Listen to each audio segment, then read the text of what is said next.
네, 네, 하여튼 수고하셨고요. 다음은 강경숙 의원님 질의해 주십시오. 네, 후보자님 수고 많으십니다. 저도 사실 고등교육계에 있었기 때문에 논문 표절 이슈를 좀 준비를 했었어요. 근데 이제까지 그 쟁점을 많이 다뤘기 때문에 이제 다른 말씀을 드리고자 하는데, 다만 범학계 국민검증단은 11개의 단체가 함께 모인 것이고요.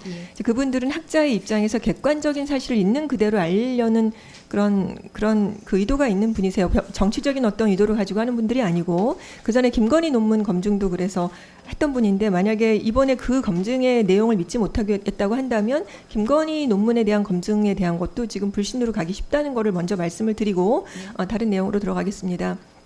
여기 화면에 보시면 그 진정한 교육개혁을 바라는 주권자 1000인, 실제로는 단 이틀 만에 708명이 서명을 했고요. 한 30여 명이 나오셔서 국회 주변에 모여가지고 교육을 걱정하는 교육계 인사들인 거죠. 그래서 후보자에 대한 자진 사퇴를 요구하고 국민의 교육 요구에 응답해야 된다라고 하는 이런 결단하라, 뭐 이제 이런 기자회견을 했습니다. 소위 빛의 혁명, 그리고 사람 중심 교육, 이런 걸 희망하는 희망을 품고 이제 막 출범한 정부의 기대를 많이 걸고 있죠. 저도 마찬가지입니다. 근데 첫 교육부 장관 후보자에 대해서 이렇게 사퇴 요구를 하는 데에 대해서 이렇게까지 온 것에 대해서는 저는 심히 유감인 것을 말씀을 드릴 수밖에 없겠습니다. 그래서 이 자리는 단지 한 사람의 자질을 그런 심사하는 자리가 아니고요. 교육의 가치, 철학, 그리고 우리 교육의 미래, 내일에 대해서 굉장히 막중하고 아주 진중하게 논의될 수밖에 없는 자리입니다. 그래서 이제 지금 우리 후보자님의 답변은 대통령과 정부, 그리고 국회, 그리고 모든 국민에게 와 닿아야 하는 문제가 있는 것이에요. 지금 이제 제가 교육계에 대해서 이런 분들도 마찬가지고 굉장히 아프다고 말씀을 하시는데, 많은 교육단체가 이제 이런 말씀에 동의를 하는데, 뭐냐, 학교 폭력에 시달리는 애들이 11년 만에 지금 최고치를 찍었습니다. 사교육비는 매년 최고치를 갱신합니다. 그리고 학생들 자살도 연이어서 200명을 넘고 있습니다. 교사들도 지금 자살하는 사태에 이르고 있는데, 서희초 사건 이후에 전국 곳곳에서 유사한 상황이 계속 벌어지고 있어요. 그러니까 지금 대한민국은 소위 말하면 교육의 위기 그 자체입니다. 이제 더 이상 시간이 없어요. 교육개혁, 교육혁명, 교육혁신 이룰 수밖에 없습니다. 근데 교육부 장관으로 이제 임명된 후보자의 임무가 그래서 막중한 것인데, 저는 이제 교육시민사회의 목소리를 담아서 몇 가지 질문하고자 합니다. 자, 우선 여러 의원님들이 지적하셨는데 자녀 유학 문제 다시 묻겠습니다. 자녀 2명을 고등학교 때부터 미국 유학을 보내셨는데요. 물론 독립된 주체들이기 때문에 그 자녀들의 그 개인적인 선택은 존중받아야 하겠지만, 그것을 주도하거나 이끌었던 분이 지금 교육부 장관 후보자라고 하는 것은 평가의 기준이 다를 수밖에 없다는 건 굉장히 엄중한 것입니다. 자, 후보 자녀들이 다녔던 그 학교는 최근 기준으로는 그 연 학비가 1억 원 정도라고 하더라고요. 소위 말하면 미국에서도 있는 집 애들, 상류층 애들이 다녔던 사립 기숙학교예요. 자, 그래서 후보자가 그 대한민국 공교육에 대해서 어떤 면에서는 이것을 회피한 것 아니냐라고밖에 볼 수가 없습니다. 그렇기 때문에 초중등 교육에서 일반 학부모들이 경험했던 고충이라든지 그 어떤 시름 이런 것들을 이해하기가 사실 쉽지가 않아요. 그 부분이 굉장히 좀 유감입니다.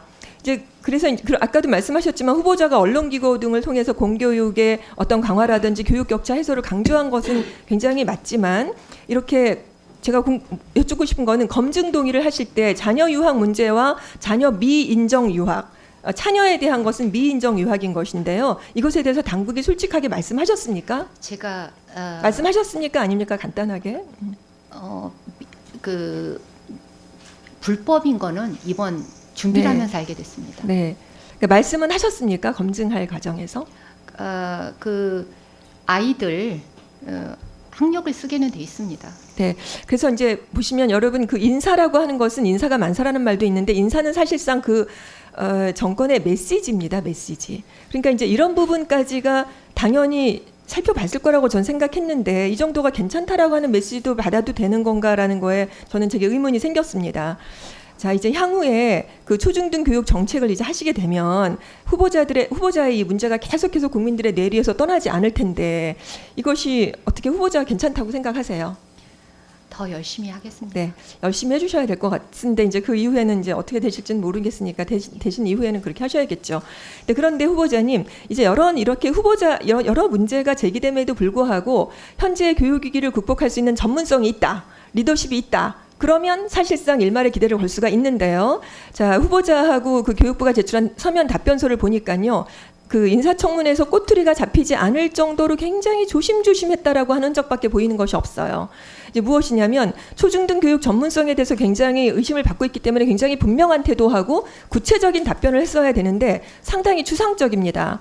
국회의 입법적 결단을 토대로 후속 조치를 검토하겠다고 했는데요. AI 디지털 교과서에 대해서 법적 지위를 물은 것입니다. 이것이 무슨 의미입니까? 입법적 결단이 국회에서 아직 없었습니까?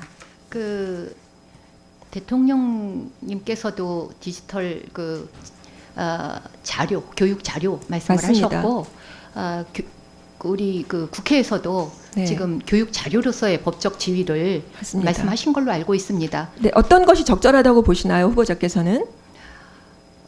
그 디지털 교과서의 준비가 충분하지 않았던 것은 인식하고 있습니다. 그러니까 어떤 것이 더 적절한 것이죠? 교육 자료, 교과서?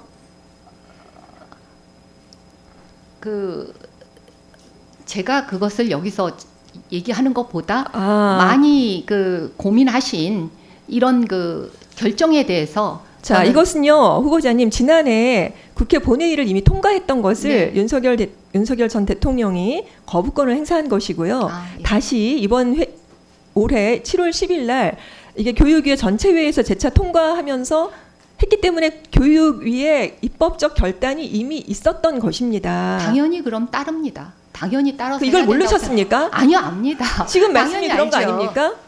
자, 네. 디지털 그러면 특별교부금 폐지에 대해서도 한번 여쭤보겠습니다. 이것이 해당 법안이 어느 단계에 있는지 후보자 알고 계십니까? 디지털 특교 폐지 법안이 어느 단계에 있습니까? 네.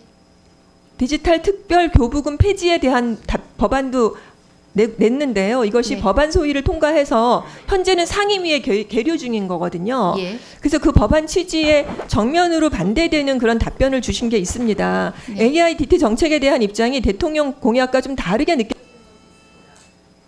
확보에 대해서 상당히 많이 고려해야 된다라고 하는 답변이 있는데 이것은 사실상 대통령 공약과 일치하지가 않는 부분입니다. 네.